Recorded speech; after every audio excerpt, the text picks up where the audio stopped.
రెండేళ్లు తిరగకుండానే ప్రభుత్వానికి ఈ పరిస్థితి వచ్చింది. మరి పెద్దల ఆత్మవిమర్శ చేసుకోవాలి కాంగ్రెస్ వాళ్ళు. ఎందుకు రెండేళ్లు తిరగకుండానే ప్రజలలో ఇంత కోపం వచ్చింది?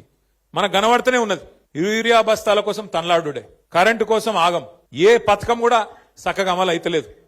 రైతు రుణమాఫీ అన్నారు, 2 లక్షలు అన్నారు, ఎక్కడ కూడా చారణకు మించి చక్కగా జరగలే. అట్లాగే రైతు బంధు పెంచుతామన్నారు, 10,000 కేసీఆర్ ఇస్తే మేము 15,000 అన్నారు, ఇలా అది కూడా చక్కగా ఇయ్యలేదు, 2 సార్లు ఎగ్గొట్టిండ్రు. ముసలోళ్ళకు పెన్షన్ పెంచుతామని చెప్పి ఆశ పెట్టి 2,000 4,000 చేస్తామని ఆశ పెట్టి ఆ 2,000 కూడా 2 నెలలు ఎగ్గొట్టింది ఈ ప్రభుత్వం. 2 ఏళ్ళు అయినా కూడా 100 రోజుల్లో చేస్తామని చెప్పి 800 రోజులు అయినా కూడా అవి కూడా చేయలే.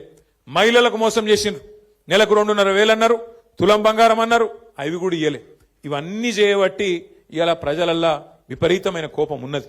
కానీ మనం బాధపడవలసిన అంశం కానీ భయపడవలసిన అవసరం కానీ ఎంత మాత్రం లేదు. ఇప్పటికే దగ్గర ఆటాన గవర్నమెంట్ అయిపోయింది. ఎందుకంటే ఆఖరి 6 నెలలు 9 నెలలు ఏమి ఉండదు, ఎలక్షనే తప్ప ఏం లేదు. 2 ఏళ్ళు అయిపోయింది, చూస్తుంటేనే 2 ఏళ్ళు ఒడిచిపోయింది. ఇక మిగిలేది ఇంకొక 2 ఏళ్ళే ఉన్నది, ఇంకా తర్వాత ఎలక్షన్ వస్తుంది పక్కా. గెలిచిన సర్పంచులు ఉప సర్పంచులు మీరు ఒక్క విషయం దయచేసి యాద పెట్టుకోండి. ఈ గవర్నమెంట్ లో మీరు పనిచేసేది 2-2.5 ఏళ్లే. మళ్ళీ అటెన్క వచ్చే గవర్నమెంట్ లో, మన గవర్నమెంట్ లో మళ్ళా 2-2.5 ఏళ్లు మీరే ఉంటారు. కాబట్టి దబ్బన వీళ్ళు ఏమైనా కొద్దిగా కష్టపెట్టినా, కొద్దిగా ఇబ్బంది పెట్టినా 1 సంవత్సరం ఓర్చుకోవాలి అంతే. అటెన్క ఏముండదు, వీళ్ళది అటెన్క ఏముండదు. మీకు వచ్చే పైసలు ఎట్లాగొస్తాయి? వస్తాయి. గ్రామ పంచాయతీకి రావాల్సిన డబ్బులు కేంద్ర ప్రభుత్వం నుంచి, రాష్ట్ర ప్రభుత్వం నుంచి మీ హక్కుగా రావాల్సిన పైసలు, ఫైనాన్స్ కమిషన్ ద్వారా రావాల్సిన పైసలు ఎవడు ఆపలేడు. ఆది శ్రీనివాస్ ఆపలేడు, రేవంత్ రెడ్డి ఆపలేడు, నరేంద్ర మోడీ కూడా ఆపలేడు. ఎందుకంటే అది రాజ్యాంగం, అంబేద్కర్ రాసిన రాజ్యాంగం ఆధారంగా మీకు రావాల్సిన పైసలు బరాబర్ వస్తాయి. ఎవనయ్యా కూడా ఆపలేడు అది. కానీ ఏమన్నా గిట్లనే ఆడనో ఈడనో బెదిరించే ప్రయత్నం చేస్తారు. వీళ్ళు చాలా లంగలు కాంగ్రెస్ వాళ్ళు. వాళ్ళ మాటినకపోతే ఏం చేస్తారు?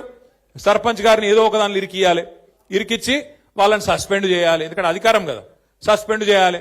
సస్పెండ్ చేసి ఉప సర్పంచ్ వాళ్ళ మనిషిని పెట్టుకోవాలి, వాళ్ళకు బాధ్యత ఇవ్వాలని చెప్పి లంగ కథలు చేస్తారు.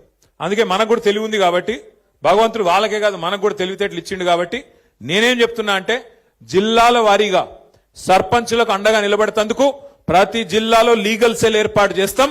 ఎక్కడ ఎవడన్నా మిమ్మల్ని సస్పెండ్ చేసే ప్రయత్నం చేస్తే వెంటనే 1 సెకండ్ కూడా మీరు ఆలస్యం చేయకండి. జిల్లా పార్టీ ఆఫీస్ ఇక్కడనే మీకు పక్కనే ఉన్నది. ఇక మన జిల్లా గింతనే జిల్లా, చిన్న జిల్లా, 12 మండలాలు, 2 మున్సిపాలిటీలు, చాలా చిన్న జిల్లా మనది. వెంటనే అర్ధగంట లోపల మీరు ఇక్కడికి రావచ్చు. లక్ష్మీనరసింహారావు గారిని, రవిశంకర్ గారిని, రసమై బాలకృష్ణ గారిని, మా తోట ఆగయ్య గారిని నేను కోరుతా ఉన్నా. ఎక్కడ ఏ ఊర్లో చిన్న, ఇప్పుడు 83 మంది మాత్రమే కాదు, ఇంకా 17 నాడు మళ్ళీ ఎలక్షన్ ఉంది, మళ్ళా జోరుదారు గెలుస్తాం, నాకే అనుమానం లేదు. ఎక్కడ